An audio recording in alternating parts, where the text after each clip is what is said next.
warahmatullahi wabarakatuh. Selamat malam semua. Perkenalkan, saya Alfi Tahar dari Prodi Sains Data dengan NIM 055168242. Pada kesempatan hari ini, saya ingin menjelaskan tentang cara pembuatan Entity Relationship Diagram atau bisa disebut juga ERD. Apa itu ERD? ERD adalah pemodelan data atau sistem dalam database. Dalam pembuatan ERD, ada beberapa komponen umum, diantaranya yang pertama, entitas atau entity. Entity adalah sebuah objek berwujud nyata yang dapat dibedakan dengan objek lainnya. Yang kedua, atribut atau field. Field adalah atribut properti atau karakteristik yang melekat pada entity. Yang ketiga, relasi atau relation. Relasi adalah hubungan antara entitas untuk menunjukkan adanya koneksi. Yang keempat, kardinalitas. Kardinalitas adalah menggambarkan jumlah entitas yang terlibat dalam sebuah relasi. Baiklah, di sini saya ada contoh kasus. Pada sebuah perguruan tinggi, mahasiswa akan mengambil mata kuliah yang ditawarkan. Setiap mahasiswa dapat mengambil minimal satu mata kuliah, namun dapat mengambil beberapa mata kuliah dalam satu semester. Setiap mata kuliah hanya bisa diajarkan oleh satu orang dosen, dan setiap dosen dapat mengampu atau mengajar minimal satu mata kuliah. Baiklah, di sini kita membuat ERD melalui website, yaitu draw.io. Kita bikin draw.io. Oke, baiklah, mari kita masuk ke websitenya. Draw.io. Untuk membuat ERD kita masuk ke bagian sini, entity relation. Kita drag ke sini. Yang pertama, kita harus menentukan entity. Entitinya apa? Yang pertama itu ada mahasiswa.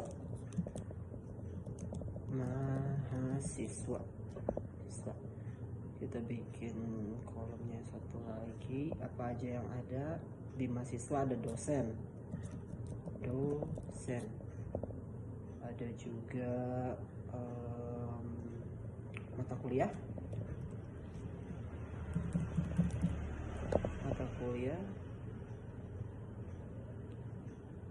ada mata kuliah, kita ada KRS, kartu rencana studi,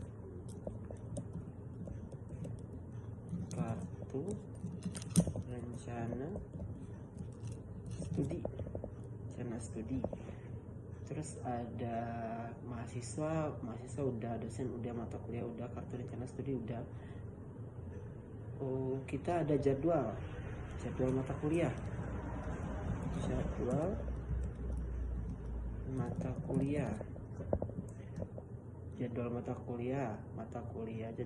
kita juga ada ruangan biar lebih spesifik dan tertata ya. Kita bikin ruangan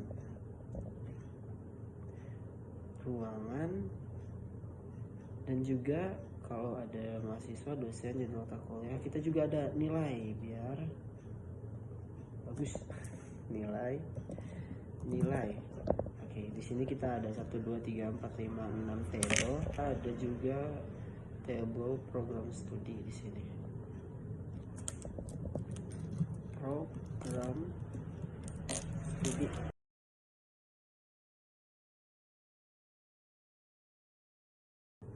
Oke, kita sudah mempunyai beberapa kolom, 1 2 3 4 5 6 7 8 kolom.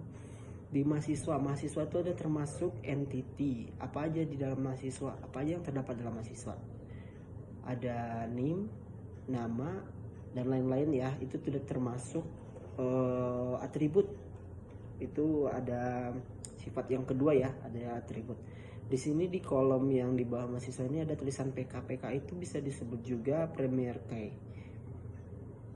key. Itu tuh sebuah unique ID. Unique ID itu yang tidak boleh sama yang lain. Apa? Contohnya NIM. Kita bikin di sini NIM mahasiswa. Selain PK ada juga FK. Apa itu FK? Itu foreign key. Foreign key itu sebuah yang berkaitan dengan yang lain. Seperti di mahasiswa ada prodi ada nih program studi. Jadi berarti di sini juga kita taruhkan ID prodi di sini. FK-nya 1, di bawahnya ada nama sama apa aja yang ada di mahasiswa, angkatan. Kita bikin angkatan. Oke, kalau mata kuliah ada PK-nya apa? PK-nya adalah kode mata kuliah. Ada kode mata kuliah. Terus FK-nya apa? FK-nya mata kuliah bersangkutan dengan dosen. Berarti FK-nya itu NIDN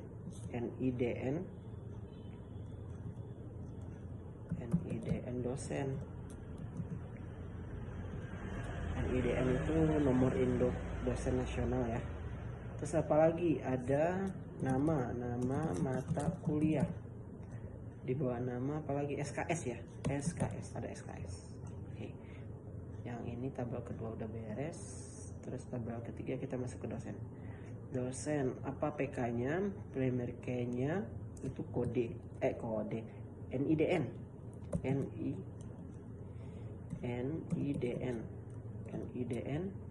dosen.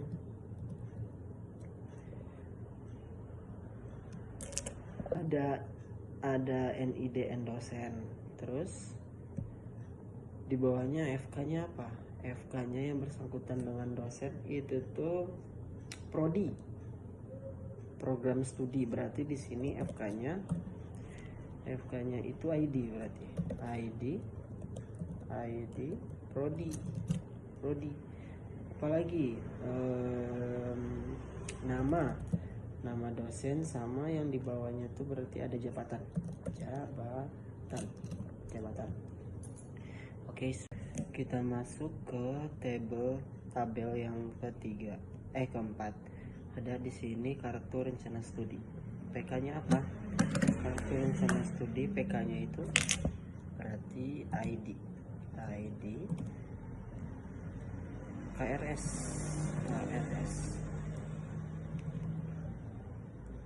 Di bawahnya ada FK-nya apa yang bersangkutan sama KRS?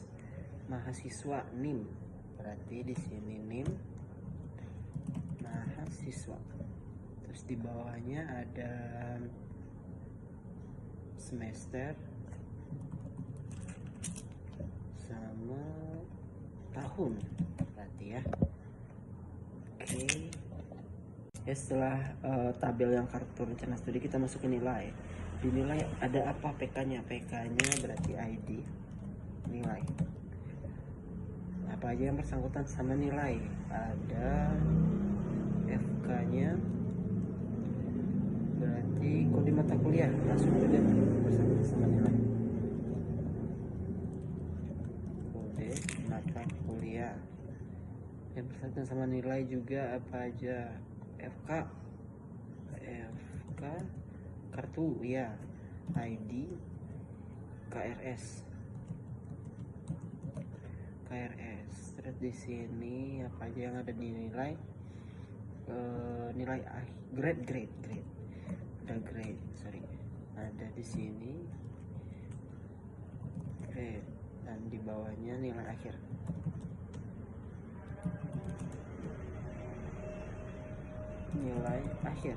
Baik, kita masuk ke tabel kolom yang program studi ya. PK-nya apa?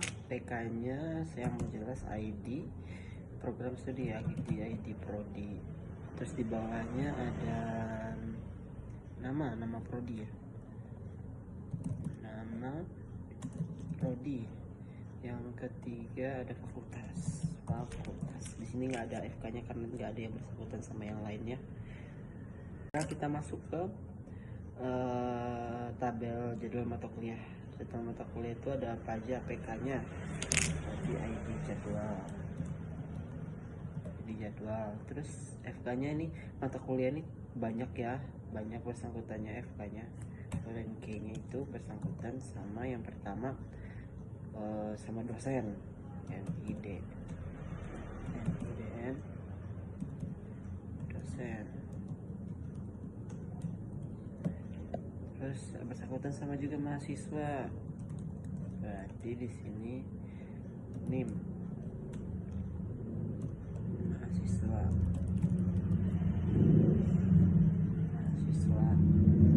Terus apa lagi, sama ruang juga termasuk ya, karena jadwal mata kuliah itu di ruangan.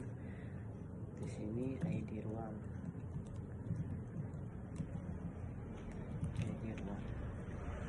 Ada 3 ya itunya, foreign key-nya. Terus untuk nambah kolom kita bisa drag dari sini nih, dari entity ambil yang row, kita drag, kita tarik ke sini,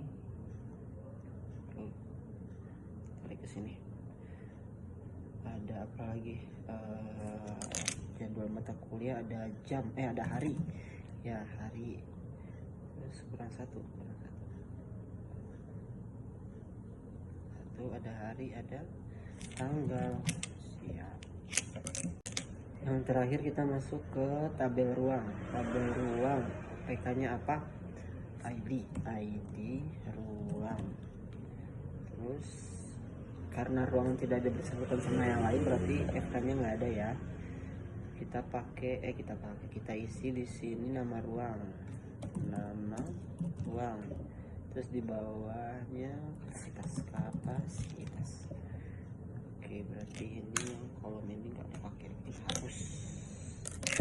Oke, untuk mengkelompok-kelompokannya udah ya, antara entity,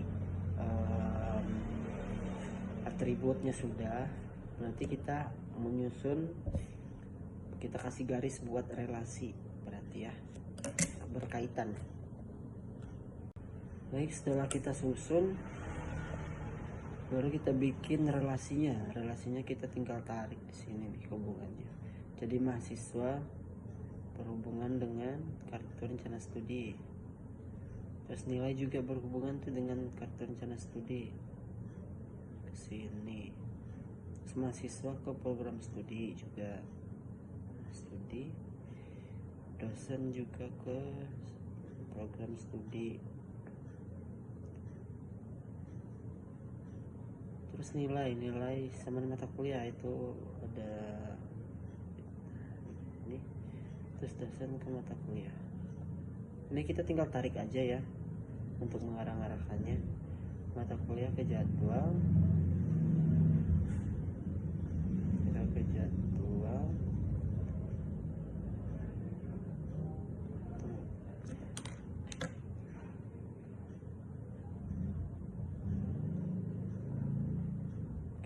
Terus jadwal ke ruangan. Oke, beres. Oke, setelah kita menentukan relasinya, kita menentukan kardinalitas atau jumlah hubungan gitu. Sebelumnya kita lihat dulu apa kasusnya di sini. Sebuah perguruan tinggi di mana mahasiswa akan mengambil mata kuliah yang ditawarkan. Setiap mahasiswa dapat mengambil minimal 1 mata kuliah, namun dapat mengambil beberapa mata kuliah dalam 1 semester. Jadi bisa beberapa mata kuliah ya mahasiswanya. Terus setiap mata kuliah hanya bisa diajarkan oleh 1 orang dosen. 1 mata kuliah, 1 orang dosen, dan setiap dosen dapat mengambil minimal 1, berarti boleh banyak gitu. Kita masuk ke lihat yang tadi. Berarti mahasiswa dapat mengambil 1 ya. Jadi di sini kita tinggal double tap aja ya, terus kita ketik di sini relasi kardinalitasnya 1. Jadi one to many, kita kasih simbol bintang, one to many. Terus mahasiswa ke program studi. Mahasiswa banyak, program studinya berarti cuma 1 kan untuk 1 mahasiswa. Jadi kita bisa dibikin di sini many to one. Oke, relasi ke kardinalitasnya segini. Terus program studi ke dosen, ingat 1 per jadi 1 one to many berarti ya, one to many, sama kayak mahasiswa ke kartu rencana studi. Sini kita double tap terus one. to many. Oke, ini. Oke, terus nilai kartu rencana studi ke nilai mata kuliah. Ini berhubungan ya mereka ya, jadi ini many to many berarti. Jadi tidak ada batasan gitu. Many to many. Oke, selanjutnya dosen ke mata kuliah. Mata kuliah, ingat tadi apa? Setiap mata kuliah hanya bisa diajarkan oleh satu orang dosen, dan setiap dosen dapat mengampu atau mengajar minimal satu, minimal ya. Jadi berarti ini kita bikin satu dosen bisa mengajarkan beberapa mata kuliah. Jadi one to many. Oke, selanjutnya ini ada mata kuliah, jadwal mata kuliah sama ruangan. Ini nggak ada jumlah ya di sini ya, berarti ini relasinya ada relasi kompleks karena mata kuliah diajarkan oleh dosen, pasti ada jadwal, terus diajarkan di ruangan tertentu. Berarti di sini nih kita tinggal hapus, kita tinggal tariknya tuh, tarik. Jadi mereka tuh berhubungan satu sama lain berarti ya.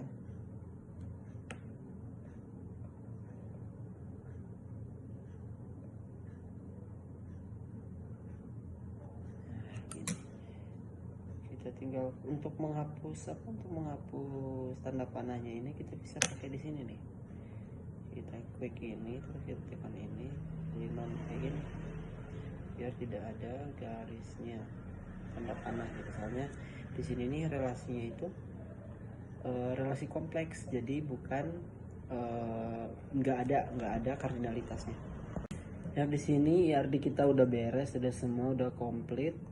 Oh iya, kalau mau biar agak menarik dikit gitu, kita bisa edit di bagian sini. Kita kecilin dulu, terus kita pilih style. Kita bisa ubah nih, mana yang bagus, mana yang biar bisa warna-warni gitu. Ya, kita pakai yang ini aja. Oke, kalau sudah beres, jadinya seperti ini. Kalau sudah beres kita bisa nge-save, kita save ya, kita save as. Kita buat folder baru aja. Di sini kita bisa tulis tugas. Ya kebetulan karena ini tugas ya. Kita bikin di sini tugas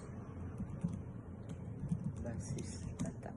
Oke, tinggal di save. Kita bisa cari nih tipenya kayak apa, mau foto kita bisa bikin, atau file atau HTML file. Jadi kita HTML aja ya. Oke, beres. Baiklah, sekian tutorial pembuatan IRD dari saya. Dari kasus tersebut kita dapat menyimpulkan bahwa IRD digunakan untuk merancang dan memodelkan struktur data yang digunakan untuk memvisualisasikan antara hubungan entitas atau objek data, atribut dan relasinya. Baik, sekian. Kalau ada kekurangan saya mohon maaf. Assalamualaikum warahmatullahi wabarakatuh.